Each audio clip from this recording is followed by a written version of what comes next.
Monica King here, out in the garden. It's a beautiful morning. We're still reaching the high 90s though. So figured I'd get some work done before the temperatures get too high. I'm out here with the silver edge squash that are still blooming. They are just absolutely just a beautiful plant. I think I just love seeing all the hidden flowers, and the bees and the native pollinators just absolutely love them. So I am very happy with these.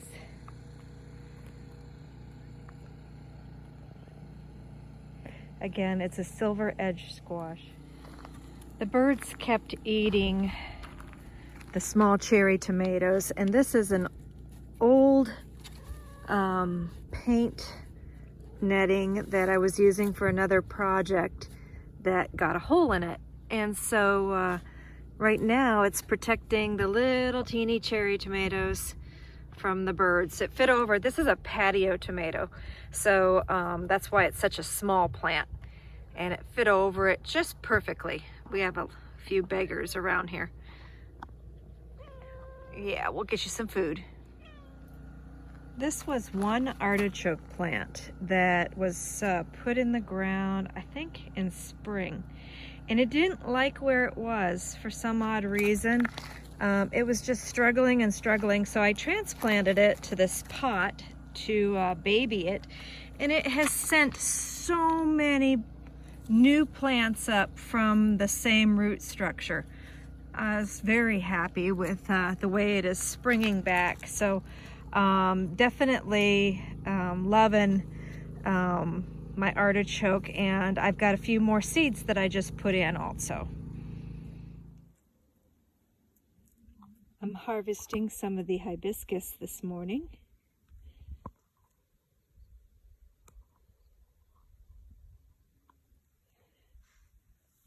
Something to point out is how you have to be very careful when you're harvesting, because look at that.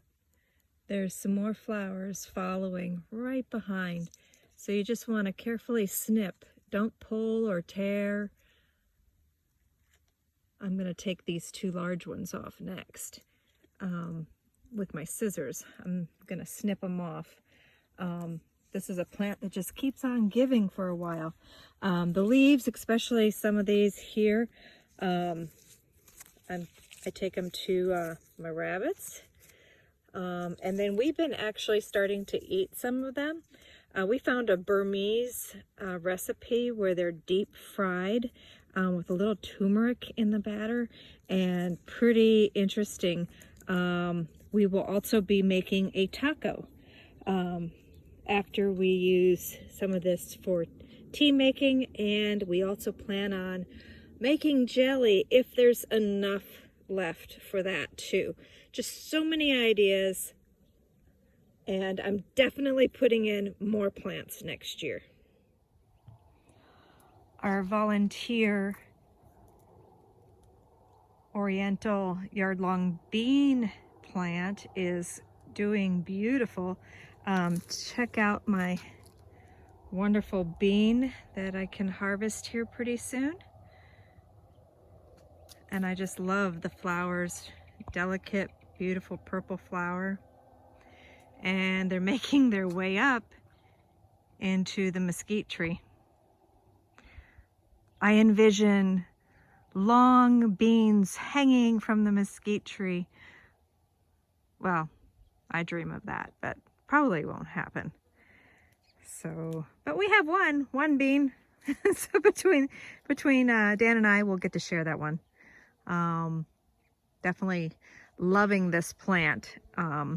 We'll try to remember which seed this might have come from, and I'm going to be putting in more of these. Again, it's an oriental yard-long bean, I believe, that I got from Baker's Creek. With my Baker's Creek order, I got a free seed packet, and the packet was red leaf kale, I believe, and it's popping up. I scattered it here in my wild mustard bin that I recently harvested from. So pretty happy with that. Unfortunately, my loose leaf lettuce did not pop up. They were old seeds. I was just kind of, you know, hoping, but they were definitely probably over 10-year-old seeds. Something I found wasn't organized enough and lost the viability on them. So I went in between it in case they're just kind of late.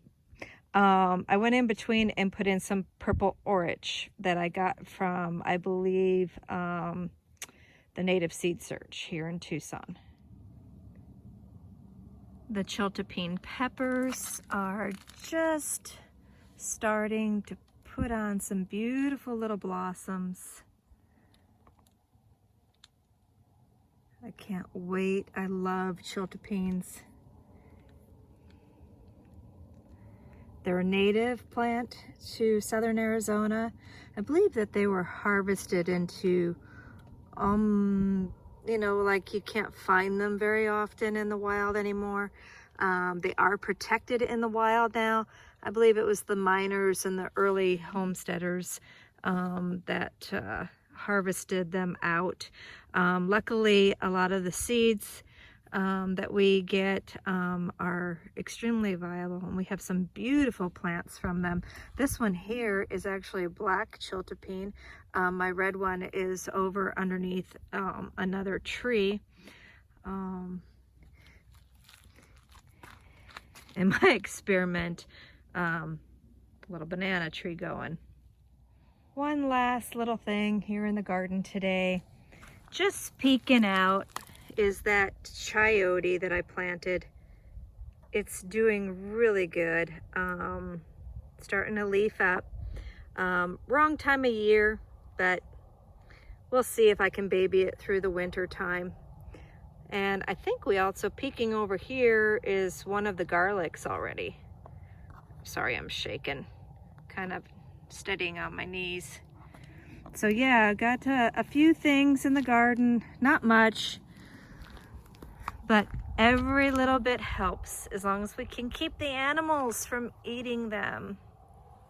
Okay, I'm out in the garden, and this is umbrella grass. Has a really cool umbrella top to a long stalk, and it loves water or wet areas. And I actually have it in one of my bee watering areas, which is just a large Rubbermaid tank. And the adult stems from this plant bent over into this watering station. And when they bent over, you can see, here's one of the bent pieces. It rooted. And check it out. Beautiful root system on it. Poor dead bee, but sometimes that happens. But what's wonderful is the bees love to land on this, and then they're able to drink water without drowning. So this actually is going to be shared. I'm going to cut it off from the main plant and give this one to my aunt. So yeah,